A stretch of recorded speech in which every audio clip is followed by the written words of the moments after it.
26, 27, 21,24,000 రూపాయలు, 24,24,000 కోట్ల రూపాయలు జీఎస్టీపీ కాంట్రిబ్యూషన్ వస్తుంది. 3,53,203 రూపాయలు తలసరి ఆదాయం వస్తుంది. అదే మరి రిసోర్స్ చూస్తే 2,12,000 కోట్లు వస్తుంది. 28,000 కోట్ల రూపాయలు అదనపు రిసోర్స్ ఉంటాయి.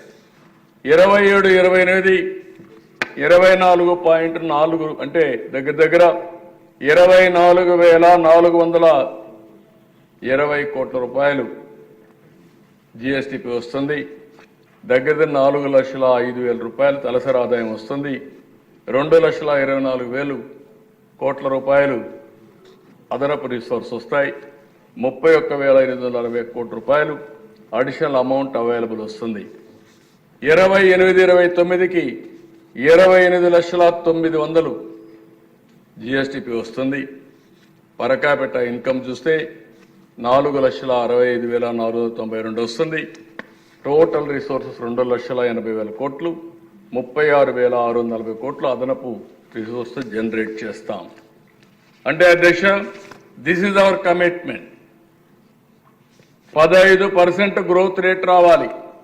ఇక్కడుండే మెంబర్స్కి అందరికీ చెప్తున్నాను, మేము ఒక విజన్ డాక్యుమెంట్ స్వర్ణాంధ్రప్రదేశ్ తయారు చేశాం, జిల్లా డాక్యుమెంట్ తయారు చేస్తున్నాం, అదే మరిగా కాన్స్టిట్యున్సీ కూడా తయారు చేస్తున్నాం. మీకు రిసోర్సెస్ కూడా ప్రొవైడ్ చేస్తాం. మీరు కూడా మీ నియోజకవర్గంలో అభివృద్ధి చేసి అక్కడుండే మీ ప్రజల్ని తలసరి ఆదాయం పెంచే విధంగా కార్యక్రమాలు చేపట్టే బాధ్యత గౌరవ శాసన సభ్యులపైన కూడా ఆధారపడింది. అది చేయమని మిమ్మల్ని కోరుకుంటున్నా. This is the vision we have given. అదే మాదిరిగా దశ మీరు ఒకసారి చూస్తే ఇక్కడ ఒక్కసారి ఇది ఇంపార్టెంట్ స్లైడ్ దశ.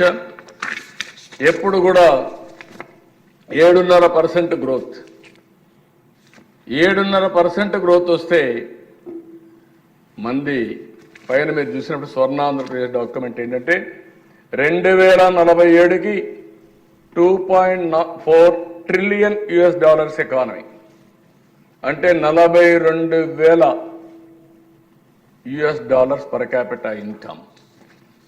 అదే 7.5% గ్రోత్ అయితే 75 లక్షల కాడ ఆగిపోతాం. జిఎస్టిపి 0.62 కాడ ఆగిపోతాం. పర్ క్యాపిటా 13,18,795 కాడ ఆగుతాం. అది డబ్బుల్లో చూస్తే డాలర్స్ చూస్తే $10,384. 15%కి వెళ్తే 347 కోట్ల రూపాయలు జిఎస్టిపి. దానిపైన డాలర్స్లో చూస్తే $2.7 ట్రిలియన్. పర్ క్యాపిటల్ ఇన్కమ్ చూస్తే 58,14,916. అదే మరి డాలర్స్లో చూస్తే $45,784. Double the growth rate, 4.5 times తలసరి ఆదాయం పెరుగుతుంది. Double the growth rate, 4.5 times GSTP పెరుగుతుంది. అందుకనే మనం గుర్తుపెట్టుకోవాల్సిన అవసరం ఉంది. మనం చేసే పని శ్రద్ధగా చేస్తే ఆ రిజల్ట్స్ కనపడొస్తాయి. ఇదే హైదరాబాద్లో ఆ రోజు చేసిన పని మీరు చూస్తే ఈరోజు దేశంలో హైయెస్ట్ పర్ క్యాపిటా ఇన్కమ్ ఎక్కడంటే తెలంగాణలో వచ్చే పరిస్థితికి వచ్చింది. That is the vision we have given at that time. ఇక్కడ నెక్స్ట్ స్లైడ్లో మీరు చూస్తే దీనికి మనం అందరం డెడికేట్ కావాల్సిన అవసరం ఉంది. ఈ స్లైడ్లో మీరు చూసినప్పుడు నెక్స్ట్ ఇక్కడ మా వాళ్ళు అది ప్రిపేర్ చేయలేదు. ఇక్కడ చూస్తే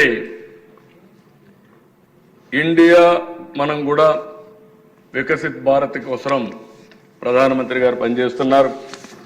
వికసిత్ భారత్లో మీరు చూస్తే ఈరోజు మనందరం ఒకటి గుర్తుపెట్టుకోవాల్సిన అవసరం ఉంది.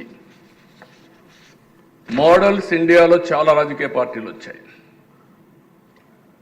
చాలా విధాలుగా పనిచేశారు. ఆంధ్రప్రదేశ్ మోడల్ నేను చెప్పాను. 5 సంవత్సరాలు ప్రజలు భరించలేకపోయారు. ఉద్యోగాలు లేవు, ఎకానమీ బిల్డప్ కాలేదు, ఆస్తులు ఆవిరైపోయినాయి.